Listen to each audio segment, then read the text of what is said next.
오늘 말씀은 단순한 삶을 사는 은혜라는 제목으로 말씀을 나누도록 하겠습니다.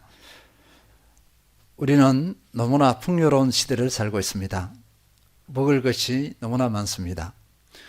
지식과 정보가 넘쳐납니다. 인터넷, 유튜브, 인공지능 등으로 자신이 원하는 모든 지식과 정보를 얻을 수 있습니다. 요리를 못하는 분들이 있습니다.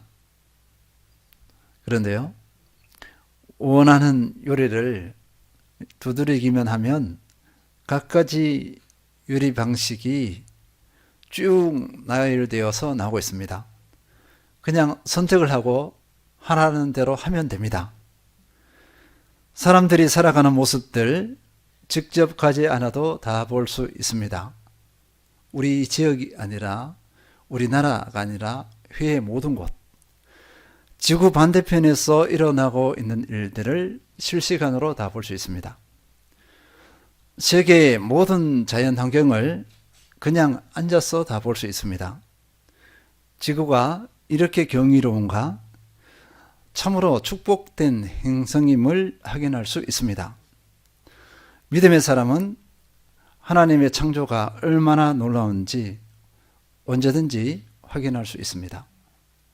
이 시대가 그렇습니다. 예전에 비해서 재정적인 여유가 생겼습니다. 맘만 먹으면 언제든지 해외여행을 갈 수 있습니다. 세상은 넓고 할 일은 많고 누릴 것도 너무나 많습니다. 그런데 너무나 많은 것이 오히려 혼란을 주고 있습니다. 가치 있는 삶과 의미 있는 삶에 방해가 될 수 있다는 것입니다. 우리의 인생이 짧고 시간과 물질과 에너지가 제한되어 있는 것도 그 한 예입니다. 풍요와 짧은 인생, 그리고 제한된 시간과 물질, 에너지라는 현실 앞에 어떻게 사는 것이 지혜로운 삶인가? 수시로 질문해야 될 점이 있습니다. 어려운 질문 같습니다. 그런데 많은 사람들이 우리 그리스도인이 아니어도 간단하게 답을 제시합니다. 그 답이 무엇인지 아십니까? 간단합니다. 지금 답이 나왔어요. 간단하게 하겠습니다. 단순한 삶입니다. 단순한 삶. 사전에서는 단순을 어떤 일이나 물건 따위가 복잡하지 않고 간단함, 이렇게 간단히 설명하고 있습니다. 복잡하지 않고 간단하다. 제가 계속 간단합니다. 이게 단순한 삶입니다. 단순한 삶에 대한 책들이 무수히 많습니다. 시중에 많이 나와 있어요. 대략의 요지는 이렇습니다. 단순한 삶은 기쁨을 준다. 삶의 여백을 준다. 복잡하면 삶의 여백이 없어요. 그런데 단순한 삶은 삶의 여백을 준다. 이 여백 가운데서 평안을 얻는다. 그리고 풍성한 삶을 산다. 단순하지 않은 것이, 많이 누리는 것이 풍성함인 줄 알았는데 단순함이 풍성합니다. 이렇게 역설적으로 해석하고 있습니다. 그리고 단순한 삶은 자신의 삶에 집중할 수 있다. 그리고 단순함은 힘이 있다. 성공의 핵심 요소이다. 세상 사람들은요, 이 단순한 삶을 성공적인 것과 이렇게 많이 연결하는 경우가 많습니다. 어쨌거나 단순한 삶 중에 하나는요, 물건을 적게 소유하는 것, 이렇게 많이 이야기합니다. 많이 가지니까 복잡하다, 이렇게 해요. 물건을 적게 가지면 단순한 삶에서 이런 단순한 삶의 축복을 누릴 수 있다, 이렇게 이야기하고 있습니다. 스티브 잡스 영화가 만들어졌거든요. 그 영화에서 이런 내용이 나옵니다. 스티브 잡스가 애플에서 쫓겨났어요. 그리고 다시 복귀하거든요. 스티브 잡스가 쫓겨난 후에 애플이 안 되잖아요. 그러니까 스티브 잡스가 다시 복귀하는데, 복귀하고 나서 가장 먼저 한 것이 뭐냐면요, 캐캐 묵은 장비와 오래된 장비를 모두 없애는 일이었습니다. 이렇게 말했어요. 나는 세상을 바꿀 수 있는 제품에만 집중하고 싶다. 그 외 중요하지 않은 일들은 최소한으로 줄이겠다. 이렇게 했어요. 단순한 삶 하면 스티브 잡스입니다. 참으로 지혜롭습니다. 이 원리가 그리스도인의 영적인 생활에도 적용될까요? 영적으로 이 단순한 삶은요, 세상보다도 더 강조하고 있습니다. 단순한 삶은 성경의 핵심 원리 중에 하나입니다. 오히려 세상이 영향을 받았지 않나 싶습니다. 영적으로 단순한 삶은요, 자신이 어떤 상황에서도 하나님의 부르심, 그 택하심을 받는 자라는 믿음으로 사는 것. 믿음으로 사는 삶입니다. 부름받았다, 택함받았다는 의식 가운데서 믿음으로 사는 것이에요. 다른 것이 개입될 수 없습니다. 이게 그리스도인의 단순한 삶입니다.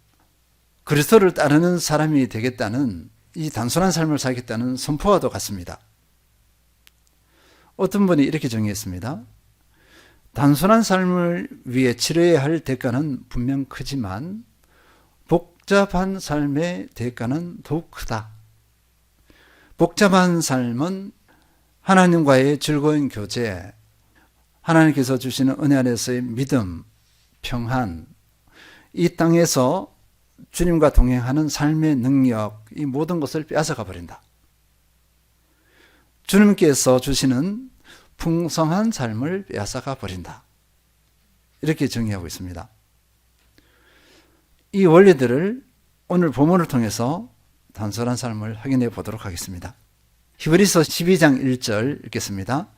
이러므로 우리에게 구름같이 둘러싼 허다한 증인들이 있으니 모든 무거운 것과 얽매이기 쉬운 죄를 벗어버리고 인내로서 우리 앞에 당한 경주를 하며. 본문에서는요, 우리 앞에 당한 경주를 하며라는 이렇게 표현을 쓰고 있습니다. 믿음의 사람을 어떻게 표현했냐면요, 신앙 경주를 하는 사람, 경기를 하는 사람으로 이렇게 비유하고 있습니다. 경주를 하는 사람은요, 경기를 하는 사람은 목표 지점을 향해서 달려갑니다. 달려가는데 그냥 달려가는 것이 아니고 상을 바라고 달려가죠. 상을 바라지 않고 달려가는 사람은 없습니다. 이것이 그리스도인이라는 것입니다. 경주를 잘하고 그 경주에서 승리하기 위해서는 어떻게 해야 되는 건가? 본문에서는 나는 처음 경기를 뛰어봅니다. 그래서 경주를 할 줄 몰라요. 이렇게 할 수 있겠지만 그렇지 않습니다. 이러므로 우리에게 구름같이 둘러싼 허당한 증인들이 있으니, 그러니까 나보다 먼저 경기를 한 분들이 수없이 많아요. 그분들을 참고 삼아서, 그분들을 교훈 삼아서 내가 오늘 경기를 하면 됩니다. 이게 누구냐? 허다한 증인들이 누구냐니까 믿음의 선진들입니다. 네, 믿음을 앞서간 사람들, 히브리서 11장의 믿음의 사람들이에요. 그리고 그 멀리 볼 것도 없습니다. 이 신약 말씀에도 한 예가 되고요. 우리 시대를 앞서간 우리 믿음의 선배들, 이 시대를 살아가고 있는 우리 선배들의 모습을 봐도 됩니다. 좋은 본을 받을 수 있는 분, 또는 타산지석을 삼아야 될 분들이 있어요. 그걸 교훈 삼아서 내가 오늘 경주를 어떻게 해야 되는 건가 답을 얻을 수 있습니다. 사도 바울의 예를 들어보겠습니다. 빌보서 3장 12절에서 14절, 내가 이미 얻었다 함도 아니요 온전히 이루었다 함도 아니라 오직 내가 그리스도 예수께 잡힌 바 된 그것을 잡으려고 달려가노라. 형제들아, 나는 아직 내가 잡은 줄로 여기지 아니하고 오직 한 일, 즉 뒤에 있는 것은 잊어버리고 앞에 있는 것을 잡으려고 표대를 향하여 그리스도 예수 안에서 하나님이 위에서 부르신 부름의 상을 위하여 달려가노라. 사도 바울의 이 삶의 모습을 보니까요, 단순함의 표본 중에 한 분입니다. 여기서 12절 보면요, 내가 이미 얻었다 함도 아니요 온전히 이루었다 함도 아니라 오직 내가 그리스도께 잡힌 바 된 그것을 잡으려고 달려가노라. 그래서 이렇게 그리스도께 잡힌 바 된 그것이 무엇이냐 이것입니다. 그리스도께 잡힌 바 된 것은요, 믿음 맞습니다. 믿음 맞는데 조금 더 확장하면 성화라고 많이 해요. 예수님께 부름받아서 사도 바울이 영적 생명을 얻었습니다. 탄생하고서 사도 바울이 이 생을 마감할 때까지 살아가면서 예수 그리스도를 닮아가는 삶, 이 성화예요. 이것을 가지고 구원의 완성 이렇게 합니다. 지금 구원이 완성된 것은 아니에요. 칭의는 이미 완성됐지만 예수님을 닮아가는 성화는 계속 변화되어져야 합니다. 네, 죽을 때까지인데 사도 바울은 아직 미완성이라고 이렇게 고백하고 있어요. 우리 신앙은 완성이 아니에요. 미완성인데 완성을 향하여서 달려가는 겁니다. 그 다음에 또 한 가지가 뭐냐면은 사명이에요. 사명. 사도 바울은 이방인을 구원하는 사명이 있습니다. 그것도 지금 과정이에요. 완성이 아닙니다.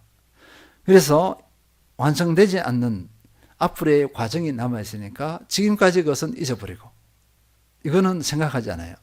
오늘 달려갈 것, 또 내일 달려갈 것에 집중합니다. 다른 것에 집중하지 않아요. 그러니까 아주 단순한 삶을 사는 거죠. 내 구원의 완성과 내 사명을 이루기 위해서 다림질해 나가는 것, 다른 것을 생각하지 않습니다. 이런 단순함 우리가 닮아야 될 줄 믿습니다. 그런데요, 우리는 이런 생각을 할 수 있습니다. 나는 지금 삶의 현장에 있습니다. 너무 바빠요.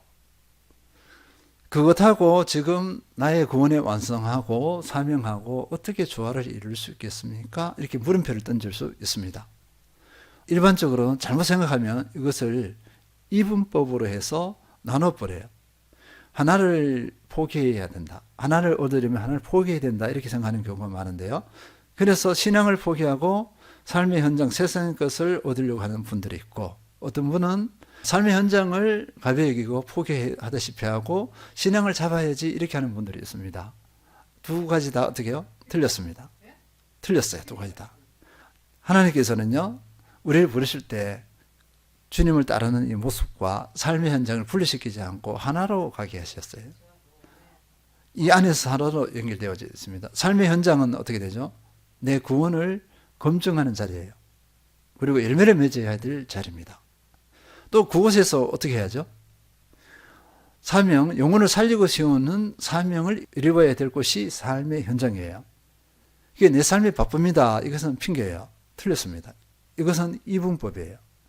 하나님께서는 하나로 보고 우리를 부르시고 그곳에 파송하셨습니다.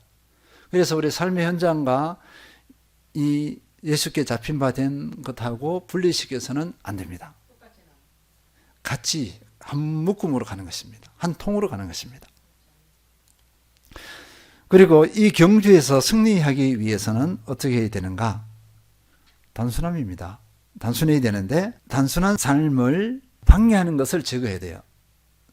그것이 뭐냐니까 본문에서 분명히 보여주고 있습니다. 다시 한번 읽겠습니다. 히브리서 12장 1절입니다.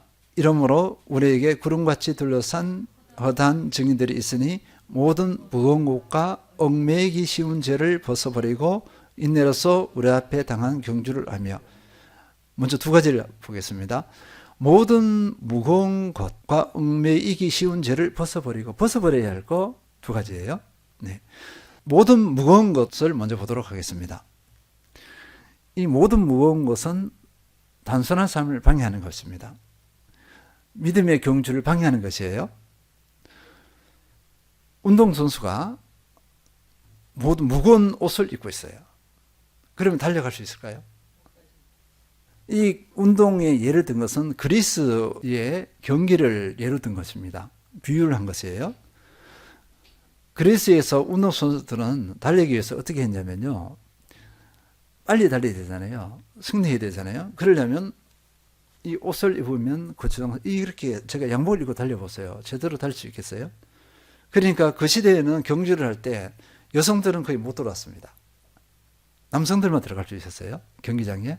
그러니까 남성들이 어떻게 했을까요? 옷을 입지 않고 달렸습니다. 빨리 달리기 위해서. 걸릴 게 없잖아요. 그죠? 그래서 거기에 비유한 것입니다. 우리가 경주를 하는데 누추한 옷을 입고 있어요. 무거운 것을 입고 있어요. 달릴 수가 없습니다.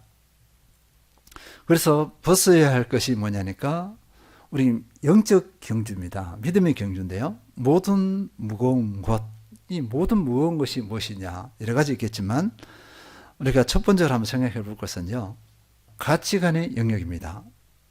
야고보서 1장 9절 10절 읽겠습니다. 낮은 형제는 자기의 높음을 자랑하고 부한 자는 자기의 낮아짐을 자랑할지니 이는 그가 불의 꽃과 같이 지나감이라. 야고보 사도가 이 교회를 봤습니다. 교회 안에 보니까 다양한 신분의 성도님들이 있잖아요. 있는데 낮은 형제가 있습니다. 부한 사람이 있어요. 낮은 형제가 뭐냐면요, 사회적으로 보잘것없는 사람, 사회적 배경이 약한 사람이에요. 그러니까 어떻게 보면은 사회적으로 비천한 사람일 수 있습니다. 그 중에는 누가 있을까요? 그 시대에 노예도 있습니다. 노예는 사람 취급도 받지 못했어요. 그런데 교회 구성원 중에 그런 노예들도 있어요. 그런데 그 노예가요, 믿음이 좋아요. 하나님을 경외하고 사랑하고 참 하나님 보시기에 너무나 흡족할 만한 그런 사람들이 많습니다. 믿음의 사람들이 많아요. 그래서 그 사람들에게 자기의 비천한 거, 보잘것없는 것에 눌리지 말라는 것입니다. 형제는 자신의 높은 지위를 자랑하라 했어요. 비록 사회적 신분은 너무나 낮아. 그런데 하나님이 존귀 얘기잖아요. 하나님 앞에서 존귀하게 된 신분, 하나님의 자녀입니다. 예수 그리스도께서 자기 목숨을 내주고 살리시고 택하신 그 사람이에요. 그것을 생각하라는 것입니다. 신앙의 존귀함, 하나님을 사랑하잖아요. 하나님을 경외하잖아요. 하나님께 순종하잖아요. 그거 얼마나 존귀해요. 그것을 귀하게 얘기하는 것입니다. 그래서 사회적 신분에 의해서 주눅 들지 말고, 흔히 말해서 자기를 보잘것없는 것으로 보면서 자기를 비하하고 자기를 채찍질하면서 그렇게 자기를 짓누르지 말라는 것입니다. 그 다음에 다른 말로 말하면 본인도 그렇지만 다른 사람들도 그렇게 하면 안 된다는 것이에요. 다른 사람들도 하나님 안에서의 그 신분을 보고 존중해 줘야 된다는 것입니다. 반대로 부한 자는요, 사회적 신분이 있는 사람, 많이 배우고 재력가들 있잖아요. 이런 사람들은 자신의 낮은 지위입니다. 그러니까 영적으로 낮은 위치. 그러니까 믿음이 없다는 것이 아니고 자신이 아무리 열심히 하고 있다 하지만, 믿음이 온전하다 하지만 하나님 앞에서 우리 실체를 딱 붙여보면요, 우리는 너무나 연약한 존재예요. 오늘 사는 나는 너무나 연약해. 자신의 보잘것없는 그 모습, 그것을 보라는 것입니다. 그래서 내가 가진 것으로 하나님 앞에서 그것을 자랑하지 말라는 것이에요. 그것을 가지고 사람들을 판단하고 억압하지 말라는 것입니다. 우쭐하지 말라는 것이에요. 교만하지 말라는 것입니다. 왜냐하면 자기가 가진 것으로 교회 안에서 어깨에 힘을 주고 교만하고 다른 사람을 가벼이 여긴다. 이거는 뭐냐면 세속적인 가치관에서 나온 것입니다. 세상 가치관으로 형성된 것. 그것으로 자기를 바라보는 것이에요. 하나님의 시야로서 자기를 바라보는 것이 아닙니다. 어쨌거나 어려운 사람, 비천한 사람이나 부유한 사람이나 똑같이 어떻게 해야죠? 하나님 앞에서의 나, 이렇게 보라는 것이에요. 이것을 가지고 뭐라고 하냐면 기독교적 가치관입니다. 세상 것이 아니라 하나님 앞에서의 나, 기독교적인 가치관, 하늘의 가치관으로 자기를 바라보라, 이것입니다. 믿음의 경주를 하는데 세속적인 가치관을 가지고 있으면 달려가지 못해요. 그것이 발목을 잡아버립니다. 기독교적 가치관을 가지면 마음껏 달릴 수 있어요. 그 누더기를 벗어버렸잖아요. 세속적인 가치관에 누더기를 벗어버렸으니까 마음껏 달릴 수가 있습니다. 그래서 모든 무거운 것 중에 하나가 가치관의 문제예요. 세속적인 가치관을 벗어버리라. 이것에 대한 다른 구절의 말씀이 있습니다. 요한일서 2장 15절, 이 세상이나 세상에 있는 것들을 사랑하지 말라. 누구든지 세상을 사랑하면 아버지의 사랑이 그 안에 있지 아니하니. 세속적인 가치관을 가진 사람의 특징이요, 세상이나 세상에 있는 것을 사랑하는 것입니다. 사랑한다는 것은 뭐죠? 그것을 얻으려고 하죠. 그러면 사랑한다는 것은 거기에 뭘 주죠? 가치를 두는 것이에요. 세상이나 세상에 있는 것에 가치를 두는 것입니다. 그러니까 거기 가치를 뒀다는 것은 그 사람에게서 세상의 것이 모든 것이 됩니다. 거기에 비해서 믿음의 경주를 못해요. 디모데전서 6장 6절에서 10절입니다. 그러나 자족하는 마음이 있으면 경건은 큰 이익이 되느니라. 우리가 세상에 아무것도 가지고 온 것이 없으며 또한 아무것도 가지고 가지 못하리니 우리가 먹을 것과 입을 것이 있은즉 족한 줄로 알 것이니라. 부활이여 하는 자들은 시험과 올무와 여러 가지 어리석고 회의로운 욕심에 떨어지나니 곧 사람으로 파멸과 멸망에 빠지게 하는 것이라. 도를 사랑함이 일만하게 뿌리가 되나니 이것을 탐내는 자들은 미혹을 받아 믿음에서 떠나 많은 근심으로서 자기를 찔렀도다. 그한 예가 돈을 사랑하는 것입니다. 돈을 사랑하는 것, 세상을 사랑하는 것의 해악을 이렇게 나열하고 있어요. 그래서 한번 살펴볼 필요가 있습니다. 이게 돈을 하나를 예로 들었지만 세상의 권력, 세상의 야망, 각가지 있을 수 있어요. 이런 것들을 사랑하느냐 안 하느냐, 그것에 매여서 내가 어두움 가운데 빠져 있지 않느냐 돌아볼 필요가 있습니다. 이 세상을 사랑하는 것에서, 이 돈을 사랑하는 것에서 자유하게 되었다. 그러면 나는 주님께 붙잡힌 바 된 삶을 마음껏 달려갈 수 있습니다. 예수 그리스도를 닮아가는 삶에 승리할 수 있고요. 우리 사명이 있습니다. 모두에게 사명이 있는데 그 핵심이 뭐냐니까 사람을 살리고 세우는 것입니다. 여기에 집중할 수 있습니다. 세상에 매이면 이 삶에 집중하지 못해요. 매일 염려하기 바쁩니다. 두 번째입니다. 얽매이기 쉬운 죄입니다. 얽매이기 쉬운 죄. 죄도 뭐 수많은 것들이 있잖아요. 그 중에 한 가지 한번 예를 들어보겠습니다. 야고보서 4장 1절입니다. 너희 중에 싸움이 어디로부터, 다툼이 어디로부터 나느냐? 너희 지체 중에서 싸우는 중용으로부터 나는 것이 아니냐? 너희 중에 싸움이 있습니다. 너희 중은요, 교회 공동체입니다. 믿음의 공동체예요. 믿음의 공동체 안에서 싸움이 일어나는 거예요. 성도와 성도 사이에. 근데 싸움이 어디로부터 나냐고, 다른 말로 원인이 무엇이냐 이거예요. 왜 싸우느냐, 원인이 무엇인지 아느냐 하니까 너희 지체 중에 싸우는 뭐라고 했죠? 정욕인데요. 이걸 가지고 이제 욕망입니다. 이기적인 욕망이에요. 이 이기적인 욕망이 뭐냐니까요. 이 욕망 이전에 알아야 될 것은 이 이기적인 욕망의 기초가 뭐냐면 교만입니다. 교만을 뿌리를 두고 어떻게 하냐면 군림하고 지배하려는 욕망이에요. 교회 공동체 안에서 어떻게 한다는 거죠? 서로 군림하려고 해요. 지배하고 다스리려 하고 지시 명령하려고 하는 게 있다는 것이에요. 그것이 뭐냐니까 이 이기적인 욕망입니다. 그래서 다툼이 일어나는 거예요. 얽매이기 쉬운 죄가 이것입니다.